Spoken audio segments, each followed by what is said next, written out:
Thank you. Welcome everybody to today's meeting of the Governance and Audit Committee, which is being held fully remotely and in accordance with the temporary legislation changes to allow the Council to continue to operate in an open and transparent way. Decisions at today's meeting are just as applicable as in a traditional meeting setting, provided the number of members in attendance ensures the meeting remains quorate. I would like to remind members that this meeting is being live streamed to the public. Can I request that you all switch off your cameras and mute your microphones when you are not speaking, and also ensure that you have your chat bar open. Apologies for absence today have been received from County Councillor Paul Jordan. If there are any other apologies that need to be recorded, please make this clear in the chat bar and they will be recorded in the minutes. Moving on to the agenda, item 1 today is election of chair. So can I take nominations, please, for the position of Chair of the Governance and Audit Committee? Philip White, please. That's Jim Higginson. I'll second that, Wendy. Seconded. Thank you. Are there any other nominations, please? Move nominations closed. Okay. I'll just pop a form into the chat bar.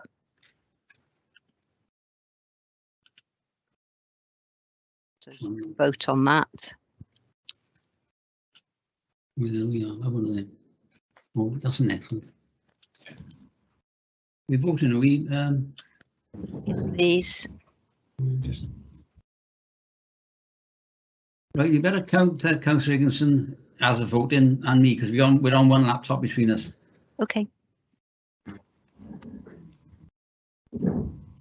I haven't got a voting facility. I was just about to say the same thing. I haven't got the ability to vote either. No, mate. There we are. It should have appeared in the chat bar just now. A little wiggly thing. Not the election. That's okay. In favour. Hang Yeah, on. in favour, yeah.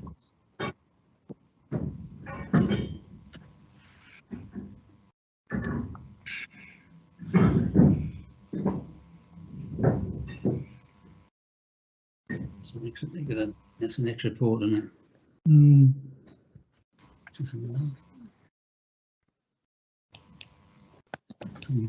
Are there any other votes to register, please? Well, I'm trying, and I think it's gone through. Okay. Anyway, I'm in favour, so it's fine. Okay. And of course, we've got Jim as well. There's 2 we've got. Yeah, because my laptop is upping up with it. Okay. Well, we have a majority anyway now, so I'll just hand you over to Philip White as chair.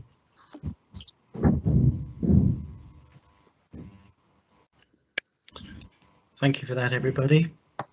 The next item on the agenda is going to be the appointment of the vice chair. Do I have any nominations for vice chair, please? I nominate Councillor Higginson, please.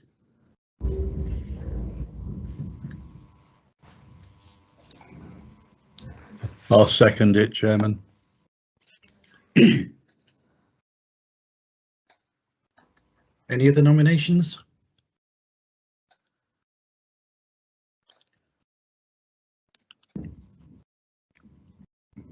It just appears to be Mr. Higginson then.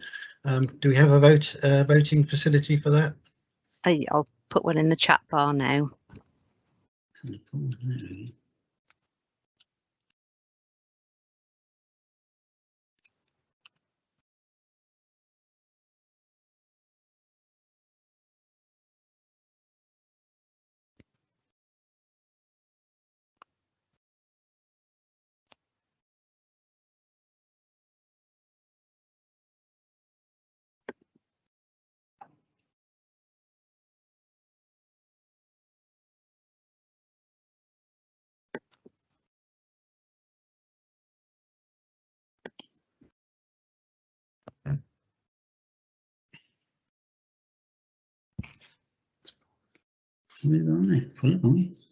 That's a majority, Chair.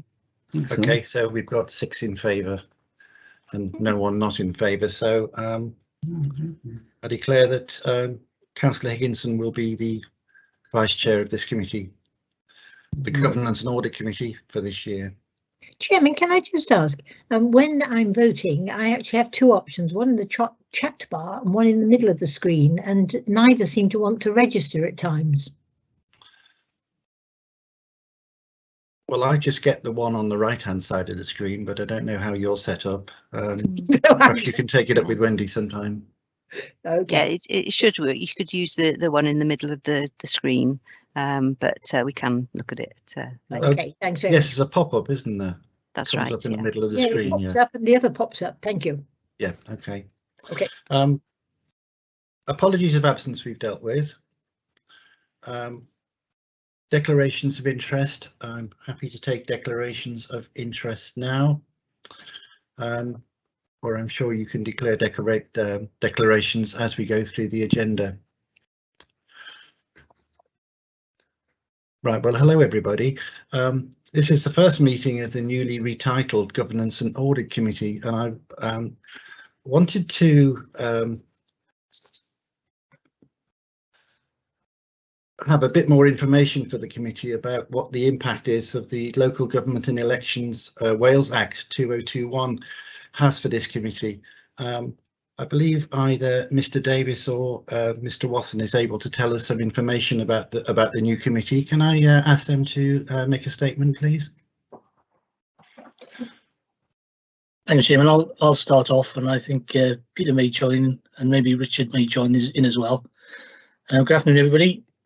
Yeah, we're talking about just talking about the Local Government and Elections Act, and as members will notice, one of the main changes for your audit committee is that there's been a change of name, which came into effect from 1st of April. So it's now called the Governance and Audit Committee. It's quite a comprehensive act and covers various aspects of local government business. But I'm just going to give a very brief summary about the impact on the Governance and Audit Committee this afternoon on behalf of the chair, if I could. So we mentioned the name change. There is also a requirement for more lay members to be on board. So there will be a third of your membership will be required to be lay members, and the chair will be required to be a lay person as well. And we will need to appoint a deputy chairman, which we do within Monmouthshire, and that doesn't necessarily have to be the lay member. That kicks in from May 22. So Peter and I have had a conversation about starting the recruitment process for the lay members during 21-22, and we'll work with the chairman and other members of Governance and Audit Committee to progress that. And there's a likelihood that we could get lay members on board pre-May 22, so they'll get to the gist of how things operate within Monmouthshire, and they'll be in a good place to start from May 22. There's also a requirement for the Governance and Audit Committee to scrutinise the governance and performance arrangements of the council, to consider a new performance self-assessment report, which will be set up during 21-22, and again coming in place for May 22. And that will be at the requirement of a panel performance assessment. And also the committee will need to review and accept complaints handling, and the complaints handling procedure within the organisation, make reports and recommendations in relation to the authority's ability to handle complaints effectively. So those are the main changes that are impacting on the Governance and Audit Committee. As I said, some are effective from now, and some will be effective from May 22. So I don't know if Richard or Peter want to add anything to that, Chairman.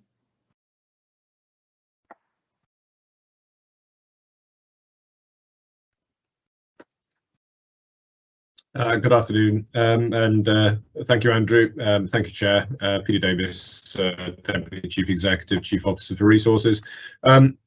So nothing to add to the detail of what Andrew himself has touched on. It's just probably just to highlight that we're going to look to take an opportunity to obviously work with the chair and with the audit committee on the scope and specificity of what audit committee looks, governance and audit committee looks to receive, and we're probably looking at instigating, I guess, sort of a review of the terms and conditions of the committee, so that it dovetails with, I guess, the next administration come next May.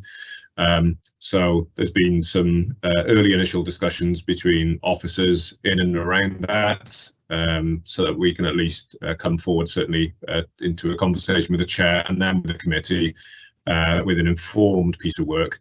I'll actually be looking to discuss that with our senior leadership team, our strategic leadership team, next Tuesday.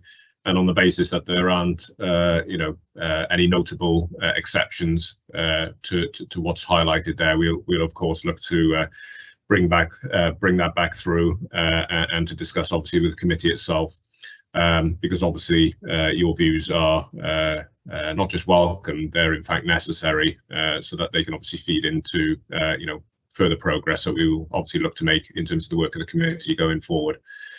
So yeah, I think that's all I really wanted to add, Chair. But I'm sure myself, Andrew, are very happy to take questions if there are any. Chair, I don't have a hand, but can I ask a question? Is that Councillor Reeson? Yeah. Yes. The attachment of lay members to this committee is not singly one at the moment. It could be more than one, couldn't it, at the moment? So there's not much change there. Yeah. You're right. You're right, Councillor. At the moment there must be at least one lay member, but there can be more. But from the new Act says that it must be a third of membership must be lay members from May 22. So we got to have a minimum of 3. Based on the number of committee members that are in Governance and Audit Committee at the moment, yes. And that will also include the chairman. Yeah. Well, yeah, I understand the chairman will have to be chair. Well, sorry, the lay member must be chair. Okay. So sorry. Could I just check with you, Andrew? Yes, please. Is it a case that it's actually 4 lay members, being a third of the 12 that makes up the audit committee? Wait, maths on very good. A third is 4. Yeah, 4, yeah. It's a third, yeah. Whatever the third is of the current membership, yes. Yeah, that's absolutely fine. I think you did actually say that if you obviously piece together the 3 plus the chair, so it comes back to the 4. I just want to make that clear to the committee. That's all. Thank you. Sorry, my maths was wrong then. Sorry. Okay, that's very clear. Councillor Clark, you've got a question? It was the same question, Chairman. Was the number increasing to taking account of a third, or was it a third of the existing number? But the question has now been answered. Thank you. Good. Well, obviously, the Chief Officer Resources will be consulting on how this is going to work between now and next spring, I guess. So we'll await developments. I attended a couple of seminars during the year of heads of audit committees in Wales, and there was a lot of talk there about a more proactive role for the chair of the committee. So very interesting to see how that pans out. So thank you very much, everyone. Back to the formal agenda. The next item is a public open forum. Members of the public wishing to participate would have had to have notified their attention in advance of the meeting. I don't think we've had any nominations. So I'm going to continue with the agenda then. And the first item following is to note the action list from the previous meeting. This was some information that the Audit Wales was going to supply, I think, to Councillor Strong, but I think it's been copied to all the members. Has this been carried out now, Mr. Lucy? Yes, it has. Yeah, you're right, Chair. We sent a response, and for completeness, we sent it to all committee members on 28th of April. I've had no further response to that paper being issued, but happy to take any other questions anyone might have. Well, I'll just ask Councillor Strong if he's got any further questions. And Thank you, Chairman, and thank you for the report. It's very comprehensive and answered my question, really. My main concern was the actual cost of the audit of £6,255. But I can understand, I think Jonathan did mention it at the meeting, that the Monmouthshire County Council want a higher level of assurance as they're the corporate trustees. So, yeah, it does answer my question fully. Thank you. Thanks. Right, well, we'll note that is dealt with then, so thank you very much. The next item on the agenda is the Audit Committee's annual report for 2020-21.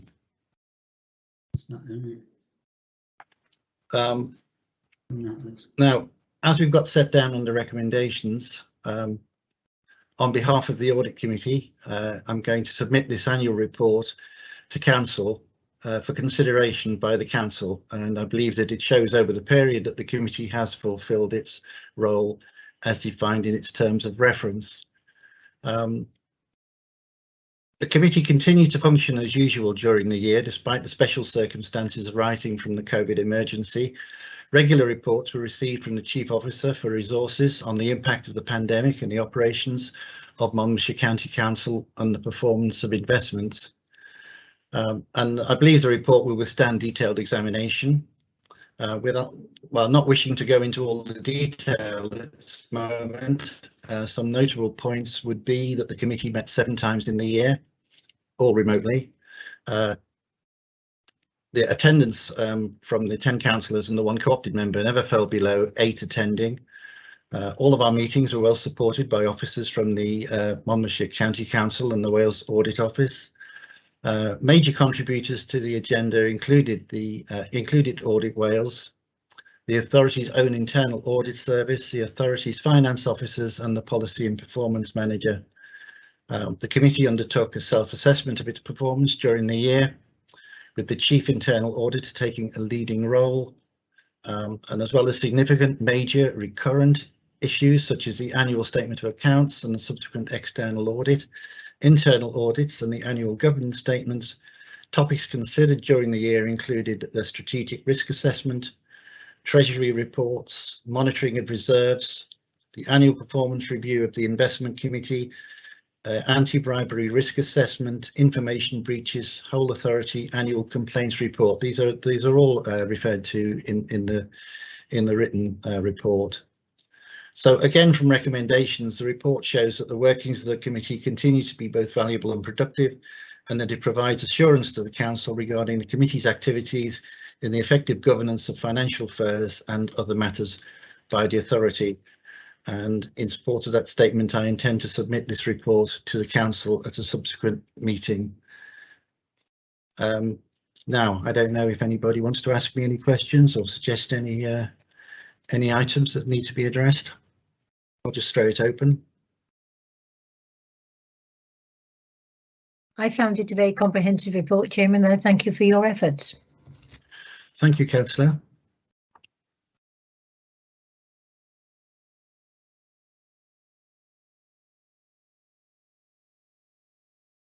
I should like to thank support I received from the Chief Internal Auditor and from the committee clerk in preparing this. We move the recommendations, Chair.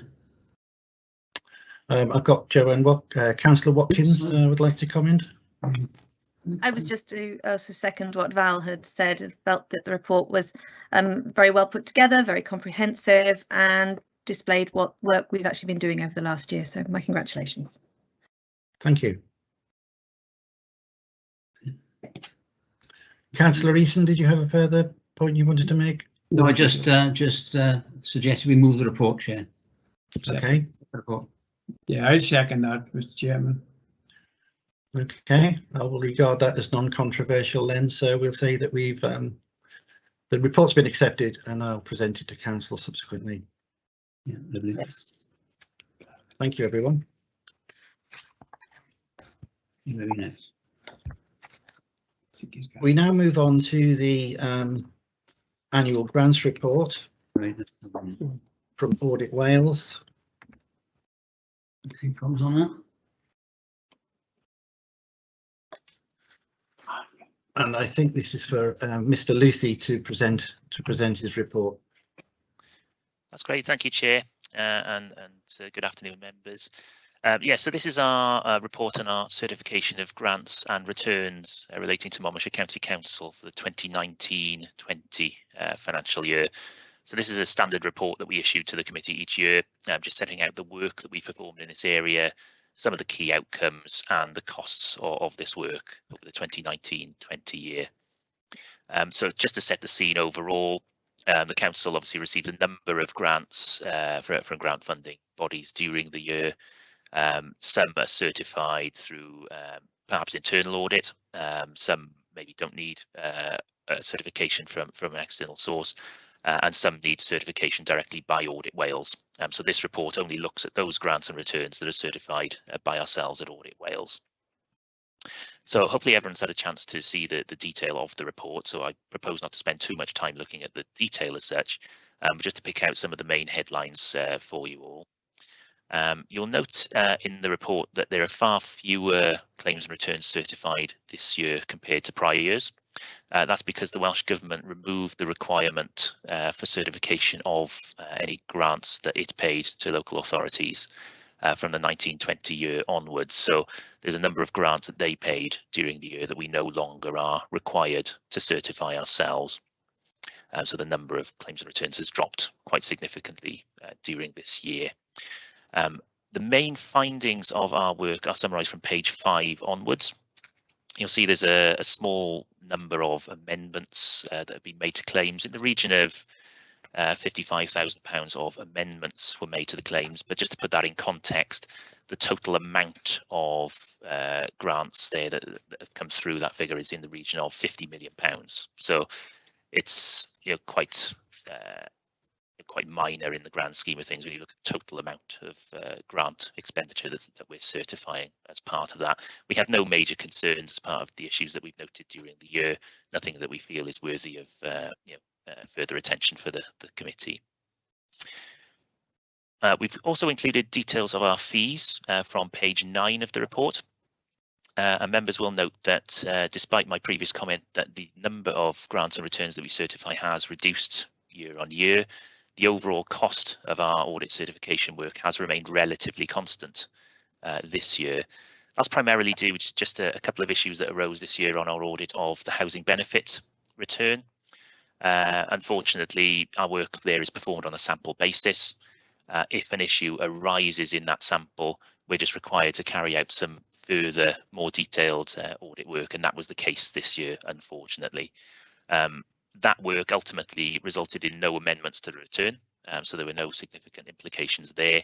And again, that extended work that we performed identified no further issues other than the one isolated issue that we found in our sample.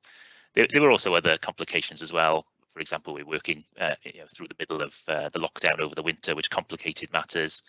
And with Torfaen County Council operating housing benefit on behalf of Monmouthshire during the year as well, that meant we had to arrange contacts and system access across 2 different councils as well, which has complicated things a little bit this year. But just to sort of set out a bit of context and a bit of understanding as to why that was the case this year. We also set out an estimate for our proposed fees for the 2021 financial year. And you'll see there our estimate is in the region of £40,000 for all of our grant certification work next year. That would be on the assumption that there would be no further issues in the housing benefit claim primarily, which should bring the total cost of that fee down overall. So to summarise, Chair, all of our audit work over grants and returns over 2019-20 has been completed, and all claims and returns have been certified as required. Really thanks go from us to all involved in putting together these claims and returns. Quite a significant amount of work is involved in doing that across many areas of the council. So our thanks really go to all of them and to key contacts in finance as well for coordinating all of this. And other than that, Chair, I'm just happy to take any questions that anyone may have. Thank you very much, Mr. Lucy. Yes, I'm just going to open it now to comments and observations from anybody on the committee.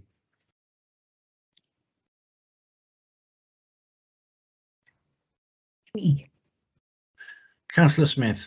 Yes, please, Chairman. I assumed with when the claims were reduced, sorry, that various grants had been subsumed into sort of a bigger grant, but they weren't. There's just not a requirement now to actually assess what's being received. It's just assumed it's correct. I was surprised when I looked at on the grants and returns that the teacher's pension return was 4 months late. That struck me as quite surprising. I would have thought that was one that was very punctual. The other was a 4-day late one, but I find these reports, Chairman, interesting to read, but when it comes to a meeting, I find it very difficult to put my thoughts in order and say what I think. But I have an understanding of what is there. Yeah, it's fine. The teacher's pension, why was that 4 months late? That return. Yeah, thank you, Councillor. Yeah, ultimately, I suppose just to set sort of minds at ease really on that front, that delay, I suppose, in inverted commas, I'll say at this stage, didn't actually hold up our work at all, no. Because we were actually working on the audit of the accounts through till the end of September anyway. So ultimately, it's almost a little bit of confusion really in terms of administration. So although the claim was actually submitted to teachers' pensions within the deadline, which was 31st of May, it just hadn't been forwarded on to us as the auditors until the 29th of September. So effectively, the council had taken all the correct steps. The draft claim had been submitted on time and in the right manner. It was just a matter of it just hadn't been forwarded across to us you know, by that same deadline. So ultimately, didn't really affect our work at all and didn't have any implications for the council. Thank you very much. Thank you, Chairman. Would anyone else like to make any points?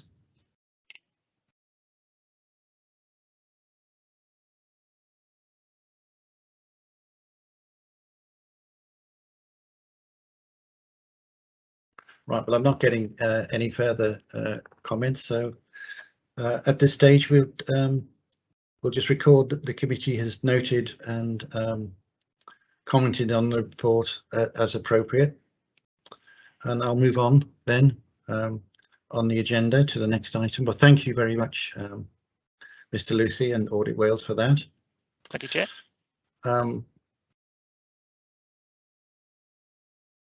The next item on the agenda is the contract procedure rules exemption update, which I think is for the Chief Internal Auditor. Thank you, Chairman. Yes, members will hopefully recall this the format of this report, and I'll come to the background of it in a sec. But this is just a log of the contract procedure rule exemptions we have in place at Monmouthshire. To ensure that there is an appropriate process being followed, which is correctly authorised by chief officers within the organisation. As I'm sure you're aware, there's a significant amount of procurement or purchasing of goods and services that goes on within the organisation, and we have contract procedure rules in place for all officers to follow to make sure that is done appropriately and legally. Inevitably, there will be occasions when those procedures can't be followed for whatever reason, so therefore we have set up an exemption process to capture that particular spend to make sure that it is appropriately authorised. So I'm bringing this report to the Governance and Audit Committee. It's a bit of a catch-up report, ideally, and in the past I've presented this report on a 6-month basis. So the data provided is up to date, but due to COVID, this was put on hold, put on the back burner. So this is a bit of a catch-up report covering the last 18 months. The list of exemptions I'll refer to in a moment in terms of the period and the any issues which we've identified. And just to make members aware that Council did approve the contract procedure rules back in April 2009, and they've subsequently gone through a major update fairly recently, and have been further included within the Constitution update, which was approved by Council in March 2021. So the previous report to Governance and Audit Committee was July 2019, and this report covers the period from June 2019 to October 2020. The important thing to note is that as we run through the exemptions, I am not, as the Chief Internal Auditor, I'm not recommending that any managers be called into your committee as a result of this report for either regular use of exemptions or specific non-compliance. So since we started logging this information back in 2009, we've had 312 exemptions requests that have come through to my team, and my team log the process. We send out a sequentially numbered form. It gets logged on our system. The service manager then has to justify why they're going outside our normal rules. That has to get approved by the senior manager, generally a head of service, if not a chief officer. It gets fed back to our procurement team to make sure it's compliant with our procurement rules, and then comes back to us as a completed document to make sure for us to make sure that it has been authorised correctly. So that's the process we use, and then we report back into Governance and Audit Committee any exemptions. So if I can refer members to paragraph 6, exemptions from June 2009 to October 2019, we had 11 requested exemptions, 8 of which were returned to internal audit, and 3 were not returned to internal audit. Next period was from November 2019 to May 2020. We had 9 requested exemptions, 7 were returned to internal audit appropriately and were correctly authorised, 2 were not returned to internal audit. And then for the final periods, June 2020 to October 2020, we had 12 exemptions requested, 7 of which were returned to internal audit and were correctly authorised. 1 was returned but not correctly authorised, and 4 were not returned to internal audit. So we've done a bit of a trawl on those that have not been returned to our team, and we've had some feedback from service managers, so the table has been updated accordingly. And with the others that have still not been returned, we're in the process of chasing those up at the moment, Jay, just to give you some assurance that they won't be lost in the ether. So if I could just refer to members to Appendix 1, which is just a list of all the logged exemptions requested over a specific period of time. And there are no concerning trends there in terms of excessive numbers during each period. Moving on to Appendix 2, what members will notice is this is the information from our log. So there's a requester in terms of somebody going through a procurement exercise which they feel can't comply with our normal contract procedure rules. They have to justify why that is the case. They provide an estimated value, and then there's a reason for exemption, etc. So I don't intend to go through this in any detail, Chair, but I will take any questions as we come to it. But for example, some exemptions were requested, but were subsequently cancelled and not required because the service manager decided that they could apply our contract procedure rules and go through a proper tender process, or they decided that for whatever reason the particular purchase was not required, and that is listed in the reason for exemption column on your right hand side. That is split into the 3 periods which I've already talked about, but just to summarise, Chairman, there are no causes for concern within this particular report of, as I say, service managers regularly requesting exemptions from our contract procedure rules, or anybody trying to specifically avoid our contract procedure rules. And I'm at that stage happy to take any questions, Chairman. Thank you, Mr. Watson. I'll just note the recommendations in your paper that the Governance and Audit Committee accepts and acknowledges the justifications for the exemptions provided. The next item is about if the justifications are not accepted, that we might be able to call in heads of service. And also that the committee will receive an updated report in 6 months' time to include any further responses obtained from the Chief Internal Auditor. So thinking of those as our recommendations, I'll just now throw it open to questions and observations. Councillor Eason. Thank you, Chair. Thank you, Andrew, for your report. Could you go to 7.2 in your general comments, where we've got this reoccurring theme of managers not sending the proper forms or not getting the forms in the right manner? Is there any way of cracking that? It seems to recur meeting after report after report, that they use the wrong form, they add sequence numbers and not what. And how serious is this an effect on the control system?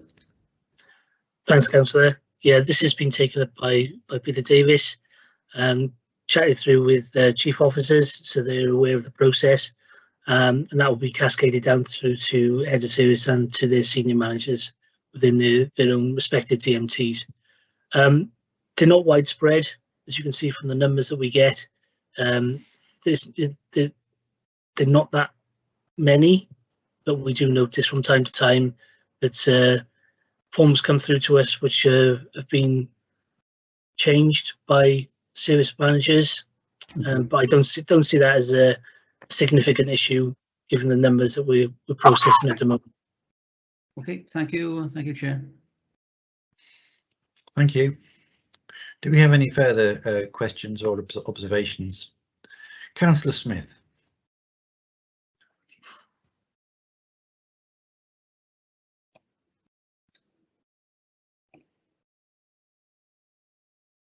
Councillor Smith, we're not getting anything.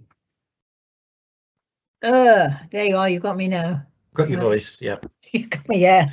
And your image, yes. Councillor Eason has raised something that I was going to raise, but reading through the report, it's quite funny. On 5.3, I thought, my gosh, since 2019, it isn't, it's 2009, 312, but it was 5.4, the fact that you still can't establish correct authorisation procedures have been followed because staff are not following the proper route. And I don't know how people who are our managers, our staff who are presumably trained cannot carry out a simple task like this. So a good report, thank you very much.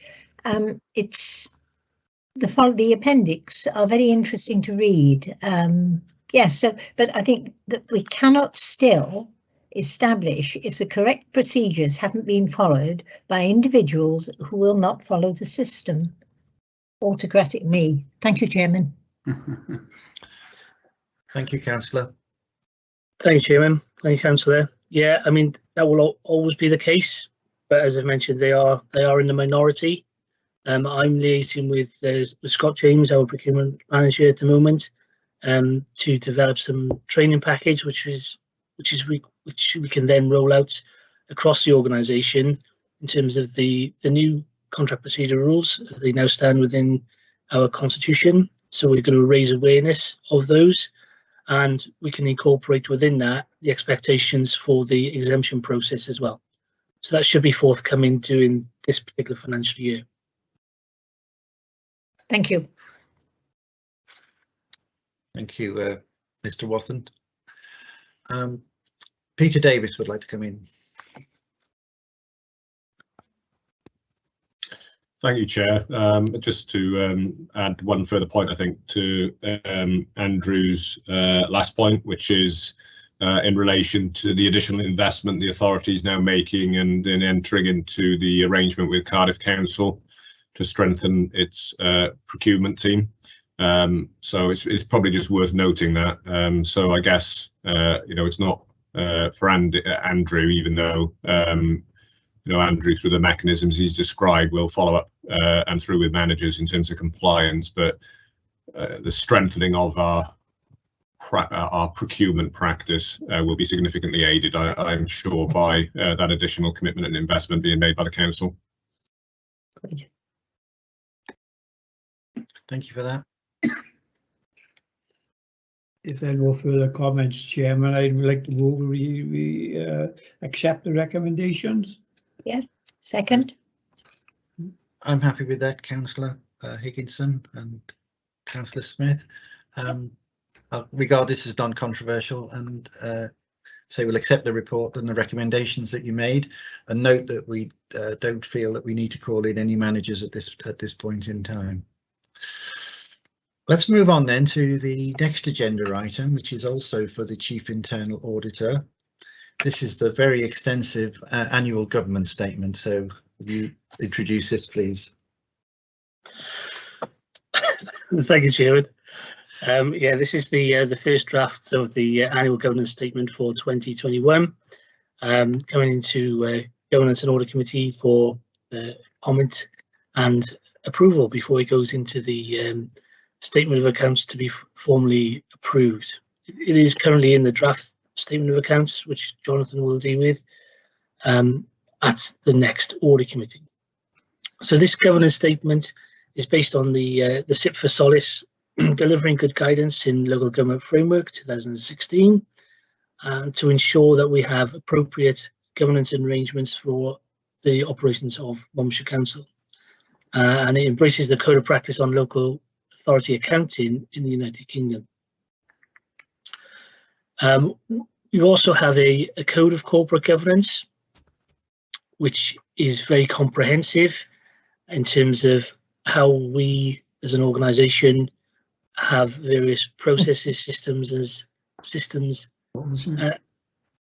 Sorry, this the code of practice, code of corporate governance, is a document which we have within Monmouthshire, demonstrating how we comply with the expectations of the SIP for Solace documents and what we've got in place in terms of processes and systems to confirm that and provide assurances to you as a Governance and Audit Committee that they are in place. The code has gone through Audit Committee in 2021, and it does need to go through to Cabinet for formal approval in this current financial year, Chairman. But the governance statement, as you say, is quite comprehensive. It is a lengthy document, even though I have tried to reduce its volume since last period, and is based on the 7 principles required of good governance in public sector, and they're outlined on PARAS 5.1. I've taken on board comments already from key officers within the organisation in terms of policy and performance and legality and information management, and incorporated those within the governance statement, which will need to be signed off by the leader and the chief executive. In terms of an overall summary, I don't feel there are any significant governance issues which we need to be aware of as an organisation. We have appropriate arrangements in place to meet the challenges of the various principles and have good systems and processes in place, which we can clearly demonstrate. The action plan noted at the end of the document picks up concerns we had to sort out and address from 1920, and the majority, bar the code of conduct going to Cabinet for formal approval, have been addressed. I don't think there are any significant weaknesses in our governance arrangements that require an action plan moving forward. Not to say that we are completely covered. There's always room for improvement, and there'll be minor tweaks as we progress in 21-22, but nothing major that I would like to bring to the attention of Audit and Governance Committee. Happy to take any questions, Chairman. Thank you, Mr. Wathen. I said extensive. I didn't say it wasn't necessary. This report's been, this governance statement has been around in various forms for a number of years now, and we also always have to consider the detail. I'll just make one comment, maybe for the benefit of members. The paragraph 45, I think, in the statement is a powerful indication of the value of the work of the Audit Committee. I wish I'd been as effective in reporting our work in my annual report, but the accounts given in both reports are consistent, which is a good thing. So the recommendation is that the committee contribute to the appropriateness and content of the draft and subsequently endorse it. So would anyone like to ask any questions or make any comments, please?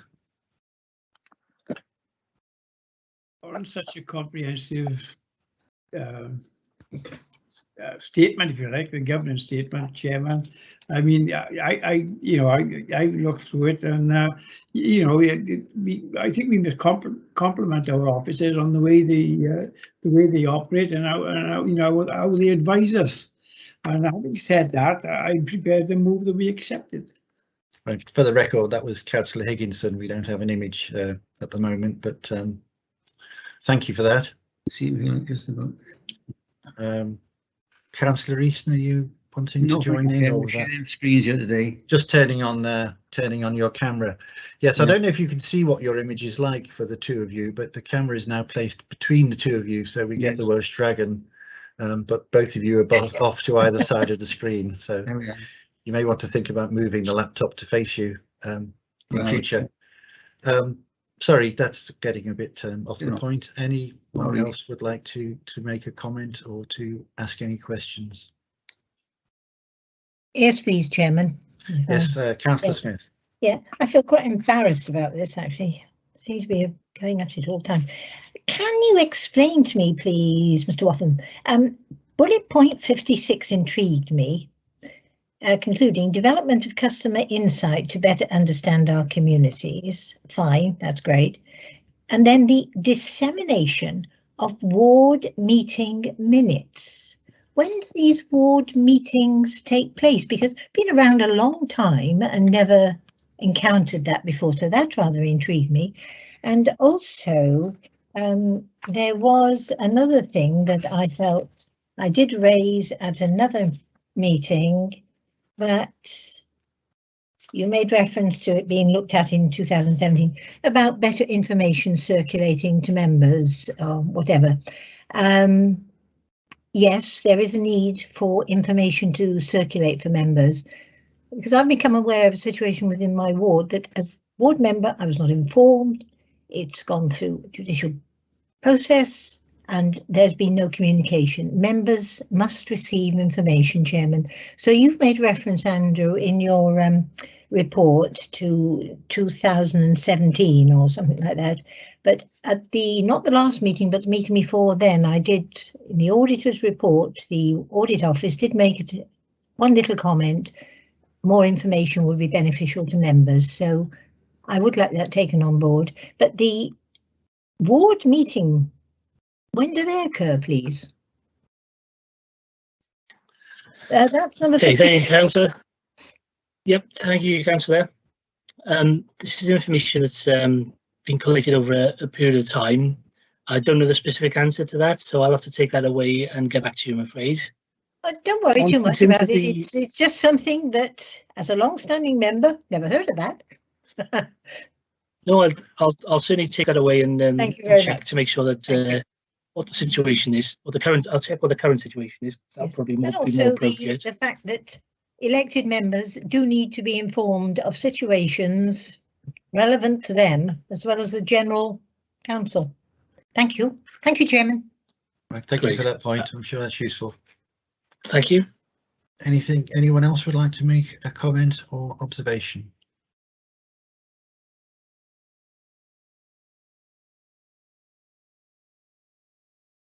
I'm not getting anything, so I would suggest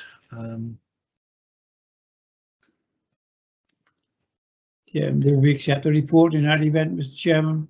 Thank you, Councillor Higginson. I'm happy to accept. Thank you, Councillor Smith.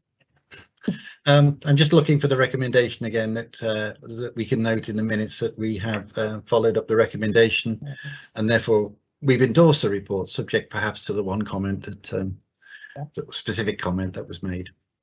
So thank you, everyone. Thank you, Chairman. I'm going to move on now to the next item on the agenda, which is information breaches and data protection. And this is for Sian Hayward, Head of Digital, to present. So over to you. Thank you all. For those of you that haven't met me, or for the members of the public who may be looking, I'm Sian Hayward, Head of Digital Services. I'd like to take you through this report now, and particularly to ask you to scrutinise some of the report's contents, ask some questions so that gives me the opportunity to explain some of the underlying statistics that go on there. Before we go into the statistical tables, I'd just like to highlight a few things that have changed since the last report. This is a regular report that comes every 6 months to Audit Committee. The responsibility for the administration of freedom of information, data protection, data breaches has changed slightly over the last 2 months. Whereas it used to be embedded in the Digital and Data Programme Office, it's now we've now separated the Digital Programme Office into 2 parts, one which concentrates on digital information and design, and the other, which is the new responsibility of myself to head up, deals with information governance, cyber security and SRS technology management.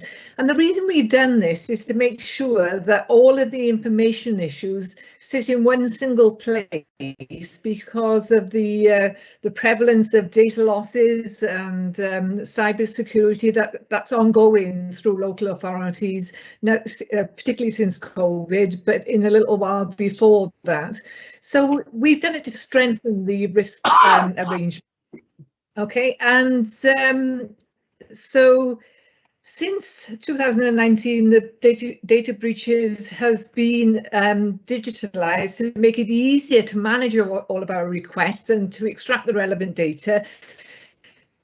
The way that we do things is constantly reviewed and improved to make sure that the value is added to the way that we discharge our responsibilities and to make administration easier. So this report is basically to compare performance over time and give you reasons as to why things have changed. This statistical information isn't just for your purposes, it's actively used by my new service so that we can target where we train people, where there are particular areas of concern, where there are particular areas that attract more freedom of information requests, and where we can make that information more open so that anybody can view it anywhere, and to signpost people to find the right information rather than waiting for them to come to us to give it to them. So as you will already know, the Freedom of Information Act is there to allow anyone to request any data and information that the council holds, except for personal data, which is obviously redacted before we actually give it to them. So the new Information Governance Officer oversees the management and coordination of FOI requests, although the responsibility is on the service area concerned to actually extract and provide the Freedom of Information Officer with that information. My team deals with the coordination, the collation, and the sort of like the interface between the service area and the requester. So occasionally, where people don't get this sort of information that they think they should get, or that sometimes they think that we are hiding data information from them, they can request what's called an internal review. Now, this internal review is undertaken by me on every occasion. These internal reviews are in because people don't like the information that they're being given, or that they feel that the information we are holding hasn't been fully revealed to them. So also in the freedom of information requests, they are increasing in complexity. They're increasing not so much in volume, but the complexity goes over different service areas and different departments, so that we're often collating stuff from 4 or 5 or 6 different areas, so that we can send that information out to the requester. We have been hit by COVID, but also the service areas have been hit by COVID, and that has helped us, not helped us to improve our statistics. So if you can go just nip down to the number of requests received by Monmouthshire in recent years, you can see that it appears that the requests are actually reducing. However, those requests are increasing in complexity. So it often takes more time and effort to actually go through the requests and produce the information that people need, even though most of the information is digitized these days. It will be helped in the future when we get our data and information in a more structured format with some of the new digital information systems that we're implementing. But at the moment, as it stands, often, particularly when we're talking about cases in social care or planning, where there's a lot of technical information that needs to be collated, we are finding that the statistic of the numbers on their own doesn't mean as much as the complexity of the information that they're requesting. And this is reflected in some of the figures in the 3.4.1, the breakdown of the requests received and the request closed on time. You will be able to see there that the request closed on time is in 2020-21 was only 50%. In the 1st of April to the 30th of May this year, which is the new financial year, is only 66%. And the number of internal reviews is increasing as well. We had 5 last year, and we've already had 3 in this year alone. In internal reviews, because it's almost like an audit of the way that we've dealt with the freedom of information request, they again take up an awful lot of time and effort to actually review what we've done, what we've sent people, how we've sent it to them, what we should have done, what we haven't done, and then send that response off to the requester. If you move down to the freedom of information request allocated in service areas that own the response that needs to go off before the statutory deadlines. We haven't got comparative sort of data and information from previous years because this is a new way of recording it. So you will see that that quite a lot, a substantial number of FOI requests relate to social care and health and safeguarding, and also to enterprise, and the majority of those in the enterprise directorate are planning. So planning and social care and health takes a substantial amount of the freedom of information requests. The ones that are in resources are mainly financial ones, you know, about our budgets and financial situations. If you go further down to the report, that's, as I've said earlier, it's the responsibility of the service areas to collect the information required for the freedom of information request. And services are struggling to give us that information as it stands at the moment. So I'm not seeking to blame any fall in our performance on statistics, because we've been through a particularly anxious time with COVID, which has resulted in a number of offices and the service struggling to keep services going at the same time as providing this statutory information. And we have actually spoken to the Information Commissioner's Office, who perfectly well understand the problems that we are having at the moment. So they're applying a very light touch to authorities that are struggling to get this information out, and we are doing very well on that, in fact, in comparison to other local authorities. If we move on down to section 4, where we've got the Data Protection Act breaches, these are the actual numbers of breaches that there's a certain classification for what is a breach and what's not a breach. And a breach is something where we disclosed somebody's personal information into the general public for whatever reason, and we shouldn't have done. You know, the numbers don't reflect the complexity again of the actual what actually happened in the data breaches themselves. So, you know, I don't know whether there's a different way we can present these statistics to you in the future, but the numbers alone don't reflect what actually happens in practice.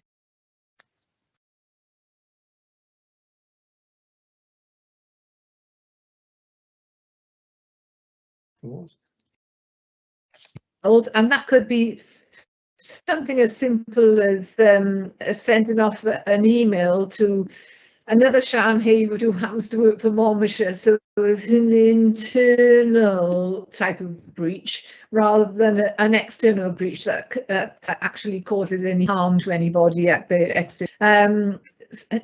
We still have a number of breaches that are due to paper records, you know, where people store and maintain their paper records on them rather than digital, as we tend to do these days. And the other sort of breaches include electronic records which are shared or accessed incorrectly. You know, photographs being shared without consent, and I don't mean sort of really bad photographs, you know, like in the care work field, but just simply where you've not asked somebody to mind their photograph here in a report. The number of data breaches which went to the Information Commissioner's office was 2. Many, and there were a number of near misses which could have been effective, but haven't actually turned out that way. Okay, so we use all of our information that we collate to provide training to staff. The GDPR mandatory training is there, the statistics are there for you, but we do target teams which are high risk, or where teams appear to be not quite complying with the FOI and data breach requirements. So we do it on a risk basis rather than a blanket coverage, which might well not hit the spot, you know, where we're training people who don't really need to be trained, or where they will forget it, you know, before they actually come into use. So it is targeted and risk-based training. For the data subject access request, we don't actually deal with that in my team, but you have all the figures there from the customer services team. Right, so I raced through that report for you. Are there any questions? Thank you very much, Sean. I'll just note the recommendation for the committee, which is that members were asked to scrutinise the report, request any clarification of information within it, invite members to discuss how we could improve the layout of the stats or the level of the detail in order to make the data more useful and meaningful for members. I've got Councillor Easton has raised his hand. Thank you, Chair. I'm sorry, Sean. I experienced a lot of loss of digital connectivity with you, so I didn't quite get everything, particularly to the question I'm asking, which I think you tried to speak on, which was 4.3 and Yeah. and table 2 regarding email 45. Is there a connection between that 45 breaches? They are breaches, aren't they? Yes, and the paragraph 4.3. Could you explain 4.3 a bit more to me? I got something where you said if it's a Sean Haywood in 2 places. I got that, but other than that, you kept breaking up. I'll try, Councillor Easton, but likewise, you were badly breaking up on my end. I think it's my location, if I'm honest. I don't normally experience this breaking up. I will try and use my phone for the next item and see if that's any better. So you were looking at the number of email breaches, did you say? Yeah. And does that correlate with 4.3? Does that correlate with 4.3? University Behaviour Health. code. Okay, for 4.3, Councillor Reeson, what we're trying to do there is we record breaches that happen in other organisations, but for Monmouthshire County Council's data. So it's not a data breach of ours, it's a data breach of somebody else's, but using Monmouthshire's information. I don't understand. I can see Right, what you're okay. saying. How do you, okay, forget the 45 emails, that's something different, and obviously how do you link, how does ABHB link a breach to us if they have released information which is ours? Am I asking the question in the right way? I think we better forget this question because we're getting nothing from Sean. I think no, what's happened there is that I can't hear you, sorry. I'll try my phone. I think, I'll Chairman, leave the question till later, Chair, because obviously we can't get through to Sean on this.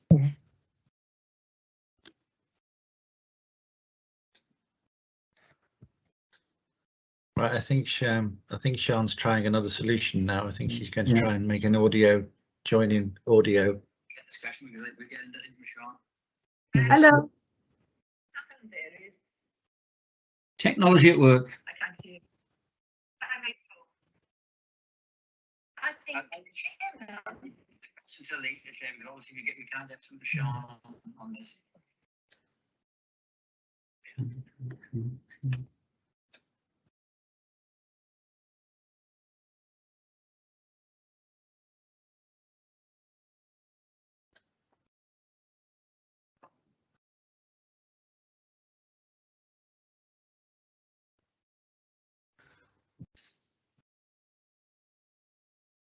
saying Tony, I think it relates to health records and personal information, doesn't it? Must be, yeah, but you know, it's an easy slip that you push something through for emergency and inadvertently you hook something on. I don't know. Yeah, I couldn't see how it affected. Okay, all right, well. Peter's trying to join in, I think, but say something. I don't know whether he does anything. No, I was just going to simply say that when she connects on her phone, it will automatically kick her off the previous connection. So, which is what's hopefully just happened. So, Sian should hopefully be coming back in on a mobile connection now in a moment. But if that fails to be the case, Chair, I guess we may just need to withhold questions and consider them later. Yeah. Okay, well, we can return to this topic, I guess. Yeah. Why don't we just move on to the forward work plan, which has been presented to the committee? Oh, Sean's back, I think. Hello, Sean. Oh, sorry about that, folks. I have got a very flaky connection. Councillor Reeson, I think your query related to how other people could breach Monmouthshire's data. Yeah.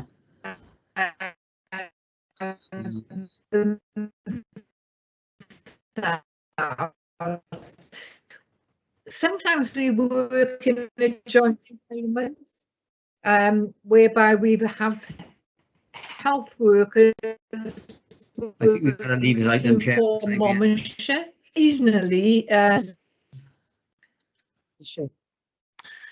Sean, sometimes they will let that information. Sean, I don't think we're getting on any better now. I'm never sure when your picture is breaking up here whether it's the same for everyone else, but I'm beginning to get that impression now. I wonder whether, because I think the question was really about if another organisation was to cause a breach of MCC's information, how do we know it and how do we report it? Yeah. So I would suggest that you take that away as a query from the committee. Yeah, that's fine. And maybe let us have a short paragraph on it at some point in the future. That's fine, Chair.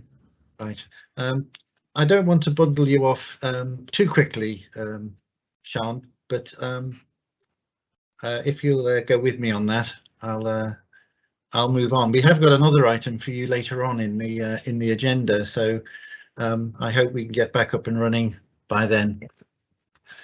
Okay, thank you. I think though that we can conclude as a committee. Actually, I don't think I'll be asking for any more questions or observations because you're not really going to be able to answer them. But I think we should record that we have considered the report on information breaches and data protection in committee. So thanks for that. So the next item then would be the forward work plan. That's been presented to the committee. I understand that possibly Mr. Wathen has a couple of alterations to make to it. Thank you, Chairman. Yes, if I could bring forward two of my reports from September, the internal audit outturn report for 2021 and the internal audit plan for the current financial year 21-22. Penciled in for September, but if yourself and committee members are happy, I'd like to bring that forward to July because it'll be more relevant to have those reports earlier rather than later, Chairman. Okay, I think that'll be good. Thank you. So unless anyone has anything else to add, I'll move on. Minutes of the last meeting. Does anyone have any points or observations? Chairman. Let's move the Mr. Lucy, do you want to?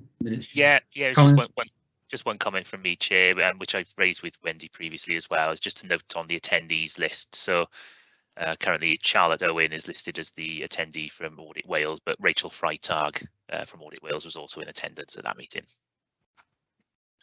Thank you. With that amendment, move them, Chairman. I'm happy to take that. Have we got a second? I'll second that. Yes. It's Councillor Easton. Okay, Councillor. Fine, we've accepted the minutes. The agenda item next is to confirm the date of the next meeting. This will be the 29th of July at 2 o'clock. We're now going to move on to an agenda item which is about excluding the press and the public from the meeting during consideration of further items in accordance with Section 100A of the Local Government Act 1972 as amended, involving information as defined in paragraph 14, part 4 of Schedule 12A to the Act. I move we accept. Yeah. Okay. Are we able to do it on that basis, or does someone have to introduce this this item? No. No, that's fine, Chair. Right, so we can just accept that we're going to exclude the press and the public. Yeah. I'll just give members a minute or so to indicate whether they have a problem with that.